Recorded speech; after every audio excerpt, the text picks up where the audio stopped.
CBS 5 is investigating the growing corruption scandal in college basketball. The FBI arrested 10 people, including a longtime assistant coach from the U of A. Well, today we followed up with the university to see what actions they are now taking. Now, they told us they have started the very first steps towards firing Emmanuel Richardson. Federal prosecutors said he took bribes to steer a high school recruit to a certain management company. Now, in a statement, the Arizona Board of Regents called these allegations unacceptable. But our Mark McClune joins us now in studio to take a look at how recruiting has changed over the years. Yeah, recruiting no longer just happens at your local high school, unfortunately. The real recruiting is done in the shadows of AAU games. The FBI beginning its corruption investigation in 2015. Tonight, we continue to await any kind of public statement from Wildcat coach Sean Miller on the story that the sports world is talking about.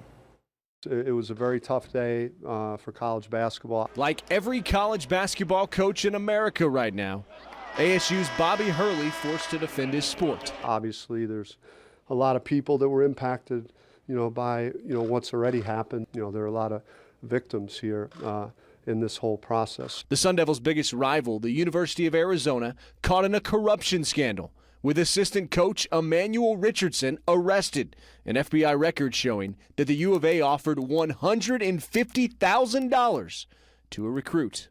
They're my #1 team in the country to start the season. Chris Spatola is a former Division I player and former assistant coach at Duke.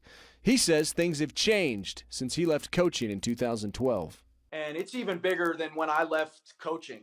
It's amazing how shoe companies are paying for AAU programs. The other thing is the agencies and how agents and these financial firms are basically creating investment strategies and creating futures strategies around these elite talents. These are grown adults who are basically pimping young kids to make a buck. The federal government probe uncovers a world where assistant coaches are paid and expected to steer a recruit to a school of a shoe company's choice. And when finished with college, the coach steers the recruit to sign with a particular agent. Nobody expected in the industry for the FBI to get involved. Chris Cartman has covered college sports at Rivals and Scout for 15 years. Adidas has been wrapped up in this.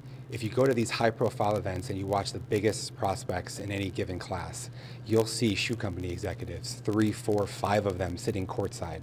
They'll be chasing the parents around, trying to establish relationships. One kid is worth millions of dollars to these schools, and they're all fighting for market share and having the best relationships, development of those things. That's all going on at all times. This isn't the first scandal in college sports, with the federal government calling this week's news the tip of the iceberg. This season, and potentially the sport, stained by charges of corruption.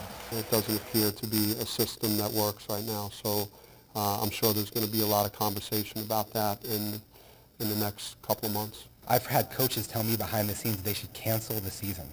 Division I head coaches. We're not talking about show causes and probation.